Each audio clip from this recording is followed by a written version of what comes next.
Shalom मसीह। Goa inquisition को लेकर हिंदू राष्ट्रवादियों और चर्च विरोधियों ने भ्रमात्मक कहानियां फैलाई है जिनका उद्देश्य सिर्फ और सिर्फ मसीह समुदाय को बदनाम करना है। ये घटना इतिहास का एक हिस्सा है, लेकिन इसे तोड़ मरोड़कर और बढ़ा चढ़ाकर पेश किया जाता है ताकि मसीह विश्वासियों को एक हिंसक और जबरदस्ती धर्म परिवर्तन कराने वाले धर्म दिखाया जा सके। असलियत इससे बिल्कुल अलग है। आइए जानते हैं गोवा इंक्विजिशन का वास्तविक उद्देश्य। गोवा इंक्विजिशन 1560 में पुर्तगाली शासन के तहत लागू किया गया था, लेकिन इसका मुख्य उद्देश्य धार्मिक नहीं था बल्कि राजनीतिक था। पुर्तगाली साम्राज्य को यह डर था कि कुछ लोग उनके शासन को कमजोर करने के लिए गुप्त रूप से इस्लाम या हिंदू धर्म को अपना सकते हैं। इसी संदर्भ में उन्होंने इंक्विजिशन प्रक्रिया के आधार पर हुआ।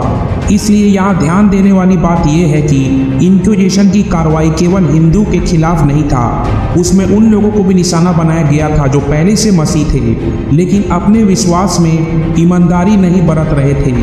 कई पुर्तगाली और अन्य यूरोपीय भी इसके तहत सजा पाए। ये पूरी तरह से एक औपनिवेशिक प्रशासनिक नीति थी, न ही केवल धर्म परिवर्तन का साधन। आइए देखते हैं झूठे दावे और बढ़ा चढ़ाकर पेश की गई कहानियाँ। गोवा इंक्विजिशन को लेकर कई झूठे दावे भी किए गए थे, जिनमें से सबसे बड़ा ये कि लाखों हिंदुओं को मारा गया, जबरदस्ती मसीह बनाया गया, लेकिन ऐसा कोई ऐतिहासिक प्रमाण नहीं है जो ये साबित कर सके कि बड़े पैमाने पर हत्या हुई। कुछ प्रमुख झूठे आरोप इस प्रकार है। नंबर 1, लाखों लोगों की हत्या हुई। गोवा इंक्विजिशन के रिकॉर्ड बताते हैं कि लगभग 200 से 300 लोगों को दंडित किया गया, जिनमें से कई मामलों में मामूली सजा दी गई। ऐसा कोई प्रमाण नहीं है कि लाखों हिंदुओं को जबरदस्ती धर्म परिवर्तन कराकर मार दिया गया। नंबर 2, हिंदू मंदिरों को पूरी तरह से नष्ट कर दिया गया। ये सच है कि पुर्तगाली ने कुछ मंदिरों को गिराया, लेकिन यही काम कई हिंदू शासक ने भी अपने शासन में किया था। उदाहरण के लिए मराठा शासन के दौरान भी कई जैन और बुद्ध मंदिरों को हिंदू धर्म स्थानों में बदल दिया गया। नंबर 3, मसीही धर्म सिर्फ तलवार के बल पर फैला। भारत में मसीही धर्म पहली शताब्दी में ही संत थॉमस द्वारा लाया गया था, जब कोई इंक्विजिशन जैसी चीज अस्तित्व में नहीं थी। भारतीय मसीह समुदाय विशेष रूप से केरल और तमिलनाडु में मसीह 1500 साल पहले से ही यहाँ थे और उन्होंने अपनी मर्जी से मसीह धर्म अपनाया था। इतिहास के दूसरे पहलू को नजरअंदाज क्यों किया जाता है? जो लोग गोवा इंक्विजिशन का मुद्दा उठाते हैं वे कभी भी अन्य धर्म में हुई क्रूरता पर बात नहीं करते।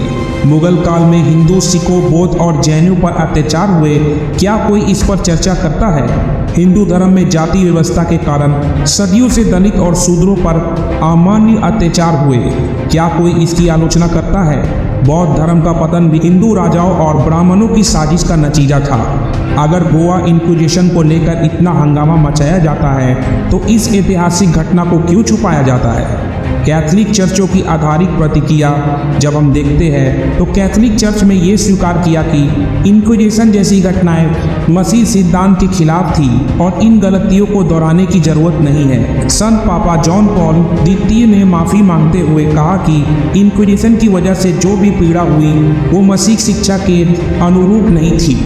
आज का मसीह समुदाय प्रेम, क्षमा और उद्धार की शिक्षा पर चलता है, न कि किसी पर अत्याचार करने की मानसिकता पर। अंत में इसका निष्कर्ष यही निकलता है कि गोवा इंक्विजिशन एक ऐतिहासिक घटना थी, लेकिन इसे आज के समय में मसीह धर्म को बदनाम करने के लिए इस्तेमाल किया जाता है। इसकी असली सच्चाई को दबाकर झूठे आंकड़े और झूठे नैरेटिव गढ़े जाते हैं। ये पूरी तरह से एक औपनिवेशिक प्रशासनिक नीति थी, न तो किसी धार्मिक क्रूरता का परिणाम था।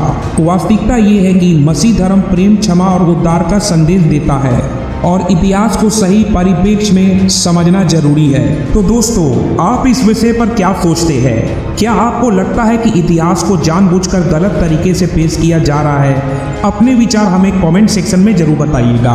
वीडियो अच्छा लगा हो तो लाइक करें, अपने दोस्तों के साथ शेयर करें। ट्विटर, इंस्टाग्राम और थ्रेड पे आप हमें फॉलो कर सकते हैं। अगर आप हमारा वीडियो फेसबुक पेज पे देख रहे हैं तो हमारे फेसबुक पेज को लाइक करें, और अगर आप हमारा वीडियो यूट्यूब या टेलीग्राम पे देख रहे हैं तो हमारे चैनल को सब्सक्राइब करें और बेल आइकन को जरूर प्रेस कर दें ताकि आपको हमारे वीडियो के नोटिफिकेशन मिलते रहे। मैं आपसे मिलता हूँ अगले वीडियो में, तब तक के लिए गुड बाय।